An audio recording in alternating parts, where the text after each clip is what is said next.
this is I have no idea what I'm supposed to do. I'm just doing it, and I have the feeling I may prove to you I can talk non-stop. And I feel like I have a lot to say too. It's not just you know, talk to talk.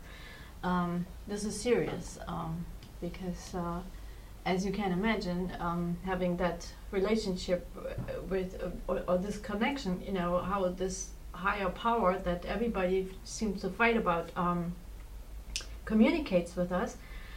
It wants to get through to you, so we can get it out. And you know, I know that people say that Jesus was just there for the poor. Well, this thing is not just there for the poor. You know, it gives you a lot too, right? How are you building your cars otherwise and coming up with all these new technologies? You know, it is here for everyone, and we are here to every now and then think about that. Would be nice, and let it in, so we can stay in touch with our humanity, and not just with making money. You know, it's all about making money. Yeah, of course we need money right now, the way we created our world to live. And like this, how about that? I will not put that in words. I know exactly that you know what I mean. And so, you know, this is my breakfast, and my breakfast kind of gets me through the whole morning, because I cannot just, you know, gush this down. This is really great, and it's good for the body, because a body functions like a fire. If you keep putting wood on, you know, you feed it, then it keeps burning. So this is all. Well, not trying to teach you anything. I'm just sharing. And so you heard this guy. Maybe you like that type of music. I'm not really sure what you love. There's a music that Daimler loves, and then there's you as a human being, Dr. ZETSCHE. And what do you like as a human being, I wonder? And well, you know, I'm getting bombarded with messages here. So anyway, I shared David Garrett with you, and this song, this piece is called Kashmir. And Kashmir is reminds me of Abdullah, who's just sending me another message here on Skype, and he wants to Skype with me, and I will talk with him.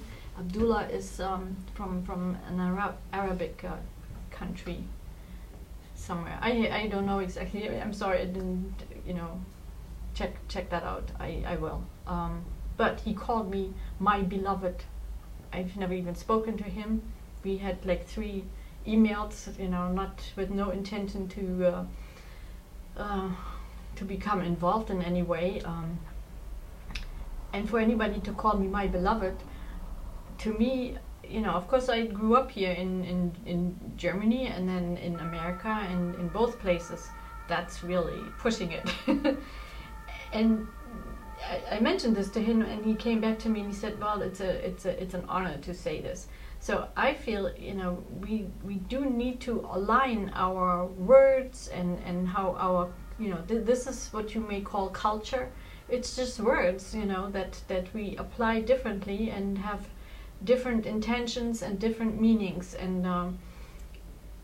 And for that, of course, we have our communication. And, you know, I communicated to him that it feels strange to me when somebody calls me my beloved. And I'm sorry, it feels strange to me also. You know, I said you may call me my dear, and then I raised it, because no, I don't want my dear. My, not at all, because I'm nobody's, you know, anybody, you know. My children too are not my children, you know. They are children that, you know, are a gift to the world. And how do we address this? You know, I'm so used to saying my children too. It's because they came from me, and they don't belong to me. That's a given. And so there's a lot that we need to align. And here's another coincidence. And as I learned, and I'm sure you must have been to workshops like this, you know, even in business, I know this, that you know, Christoph Papst, the guy that I met, he's a healer. He's an entrepreneur. He has his own company from his grandfather, who invented something here in Germany that has to do with the computer, and he's apparently very famous, and don't know his name. But anyway, he invented something, so he inherited that company, and he's an entrepreneur.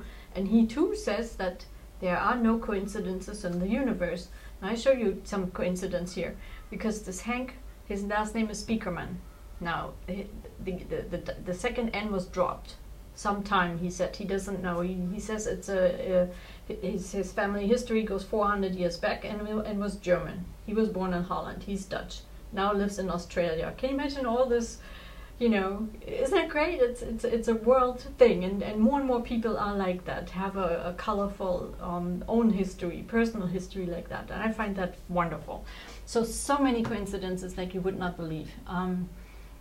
He's in his, well, if he's 50, then he's 8 years older than I am, so he's 64 years old. He has a 42-year-old daughter, and he was once friends with a woman who lived in Australia and yet came from Zwolle in Holland. Now, my dad had a cousin in Zwolle who worked for Philips and was actually born in Indonesia and raised in Indonesia by my great aunt Hannah, I think was her name was, and then she moved back to Zwolle, and you know, my father and this cousin, they found each other after the war and after everything, you know, when they were in their 40s, 42, 43 maybe my dad was. So, and then they became friends, you know. Isn't that amazing? You know, what a coincidence, right? And then he asked me, you know, my last name sounds Dutch, and of course it's not Dutch, it's Belgian. And you know, he's from Holland, and my Belgian ex-husband, he used to hate the people in Holland because he said they would come and visit Belgium, and you know, they would come with their own. They would only order hot water, which cost nothing, and they brought their own tea bag, and that's how stingy they were. And we happen to say things about others that really, you know, holds true for ourselves. Because that's how he was. He was stingy. Now, I know that I spent money, and he just wouldn't. He was a grave about money, and you know, he needed nothing. He didn't need anything, and well, that I couldn't live like that. So anyway, there's more coincidences. I mean, he's from Australia, and in Australia, I think it was President Judd in 2008. He held a celebration for the Aborigines, apologizing for the pioneers that killed so many of the Aborigines to get their land and start a new life with people really from England, right? And I'm suggesting this, and you know, guided by the thing, to bring peace on earth made in Germany to the world, because a lot of bad came from Germany. And it is really just a kickoff also for everyone else to look into their own history and you know, be invited to open up to the things that were done also in other places, not just in Germany. Because if we look at Africa, Africa was exploited by the British, and you know, laws don't include humanity. Well, the British, you know, they really used humanity, you know, to play the people in Africa one against the other. And I know oh God, where was this? Oh God, I can't remember the country's name. But I know that you know, there were people of color. You know, some had noses like us, you know, pretty much like this, and then there were others that had really like broad noses. And the British separated them according to the width of their noses. I mean, now how sick is that? And that's a law, you know. Of course, you take the measurement, you measure the nose, and then suddenly it's not human anymore. Give me a break, okay? And I don't want to point the finger at England, and yet England, you know, says that we rule the world, you know, the world is supposed to follow what England has to say, and there was a lot of good in it, and you know, they meant well. There's like, they went into places where there were cannibals, and so they, you know, things also got better. But then there came the control, and the control is the thing. It's like, why do we always want to control? You know, my dear, my beloved. Gotta let go of that, you know. Be who we are, make sure that I'm okay first. because if I'm not okay, then how can anybody be okay, right? So this is where we need to focus. Me first. What do I need? And really be honest with yourself, and not what you want. It's like, well, you know, I have one pair of jeans, now I need a second pair of jeans. Well, I have now 2 pairs of jeans, you know, and I will buy a new pair. But I also need to change, and I need to look a little bit at the environment also that I live in. I have no washing machine, so I can only wash so much, and it's expensive to go to the laundromat. And so maybe we can find another way of you know, supplying one another, you know, what we need. Maybe we don't need money, you know, maybe all we need is love. And you know, if we create a world where everyone knows what they need, then why would we abuse anybody? On the contrary, we would go out there and ask, are you okay? You know, if you see somebody who's not, you know, who needs some help, this is what you know, what can happen. But I cannot predict all that either, because, you know, we are all in different places, and I realize that we must let go of a lot. And I also know we will get so much more back. We really will. We will have a full heart. We will not feel lonely. You know, this is where I will speak about dentists now, because I'm going now to have my teeth fixed. And I be honest, you know, I picked on purpose a name with a strange sounding name. I thought it was Turkish, but he's from Syria and Lebanon, and his wife is from Lebanon. And then I told them, you know, I have a friend that I worked with, Charles Audi. And I knew he was, you know, from a special family. He did say that, but that's all he said.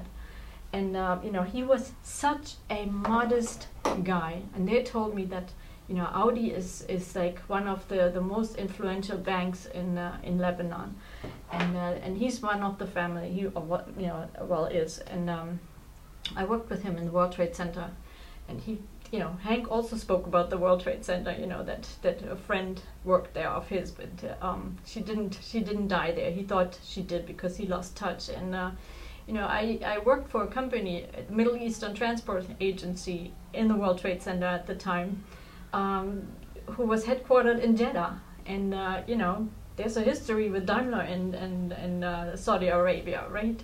And I feel, you know, that part of the world now, you know, they will not have the oil anymore to make money.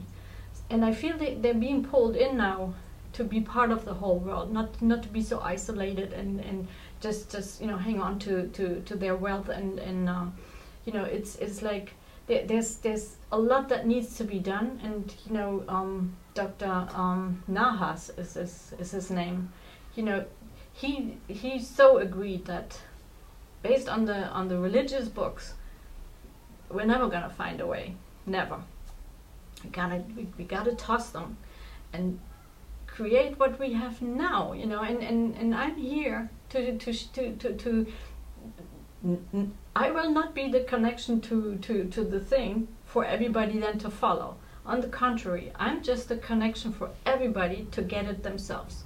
This is how it would work. And how can that be so bad? It would be wonderful, right? It's just like, you gotta trust yourself to give it a try and make it work, and allow yourself to stumble and to fall and to get up again, because the thing will be with you. And in no time, when we go public, you and I, Dr. ZETSCHE and me, and share this with the world, you know, how this is possible for everyone. It can only be good. You know, do you feel this? I hope. Please give me a chance. You know, we talk and celebrate your birthday after your birthday, because this is too close now. So happy birthday again for you and everyone